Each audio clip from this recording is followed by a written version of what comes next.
It's your boy David, aka SouloMind, and welcome to The Spotlight.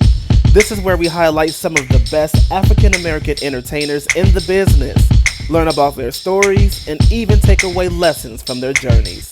This is The Spotlight. Hey everybody, welcome to another episode of The Spotlight. Now this is going to be a different kind of episode because one, I am in the middle of traveling right now, so I can't actually record a visual video.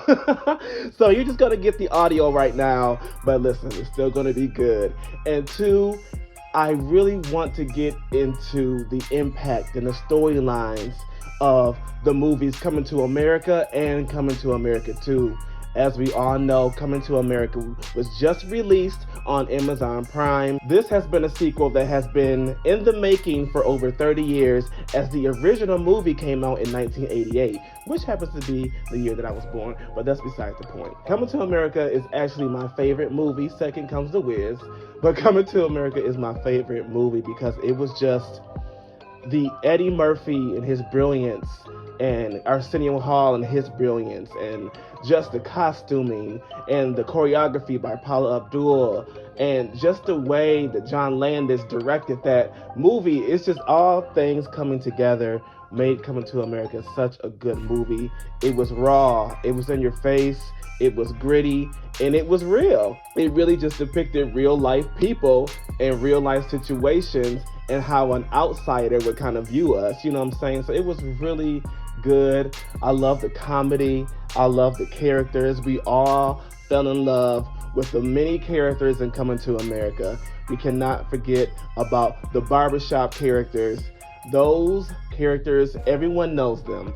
Everyone knows those guys. We have all met those guys in our life.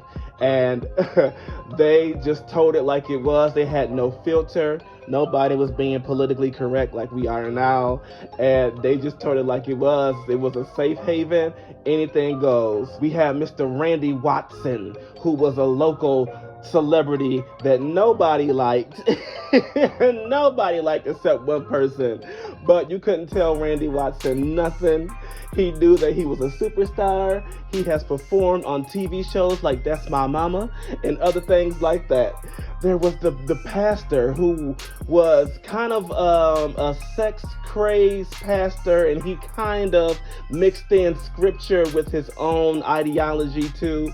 So that was good. It was just so many different characters that just really brought Coming to America alive. But of course, we have to talk about the main character, which is Eddie Murphy's character, which is Prince Akeem. Now, Akeem, he comes from a fictional African country called Zamunda, and he has just turned 21. Now, this is actually the basis of this entire Coming to America series, because at the age of 21, in Zamunda, it has always been tradition that the parents pick the prince's bride. And so it's his birthday. Now it's time for him to get married. And so we are dealing with a lot of traditions that are kind of old school, you know, and you have this younger generation like Prince Akeem, who just turned 21, and he's not necessarily feeling these traditions. So you see this battle because Akeem, he really wants to just kind of figure out who he is and kind of make his own decisions. However, tradition is right there. And as for tradition, everything is already laid out for him. So he really doesn't have any decision making in his life at all. So you see this battle of young versus old. So that's really the big dynamic, the big storyline of Coming to America. So he actually marries Lisa, who he finds in America. And so the big point of that is that sometimes tradition isn't always right. And sometimes you have to go with your gut. And sometimes you have to go with your feelings, you know. Then we jump into the second movie, and the storyline is pretty much the same. So in the second movie, Zamunda only allows men to be the king or to be the ruler of the country. However, Akeem, you know, 30-something years later, he never had a son. He had all daughters. And his oldest daughter, she has been training her entire life to be the ruler of Zamunda. However, because she's a woman, tradition says that she cannot do that at all. And of course, we find out that Akeem has a son in New York, and then he, automatically becomes the prince. And it's like, wow, his daughter has been here the entire time, but tradition is saying she can't do it. And so once again, we're just seeing another dynamic of things are changing, and sometimes the traditions kind of halt change or halt progress. With both movies centering around the idea of tradition, it makes me wonder, is tradition always right? We live our lives going through so many things just because we were taught to do it that way. Or we believe so many things because we were taught to believe that way. We were taught to think a certain way. We were taught to speak a certain way. We were taught to dress a certain way. All of this is because of tradition. Now, don't get me wrong, I absolutely love when we pass down our traditions and our stories and things like that, because it comes from a good place, and I think that it lays a wonderful, solid foundation. However, there is always room for change. There's always room for modifications.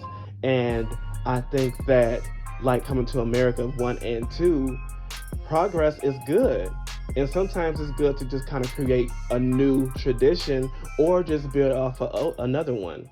So I just love the message in both the first and second movie, allowing things, allowing people, allowing situations to evolve, progress, and allowing people to pick their own destiny and determine what is right for them. So if you have not seen Coming to America 2, I don't know how you haven't seen that yet. If you haven't seen it, make sure you go check it out on Amazon Prime. People have a lot of opinions about the movie, whether it's good or bad, but I'm just here to encourage you guys to just look at the message that it's telling and just apply that to your own life. All right, thank you guys so much for watching this video today. Make sure you go back and watch all the other Spotlight videos that I've done so far. I've done some on some amazing artists, from Tyler Perry all the way to Big Sean to SWV all the way to Marvin Gaye. So make sure you guys go watch those videos. All right, until next time, peace out.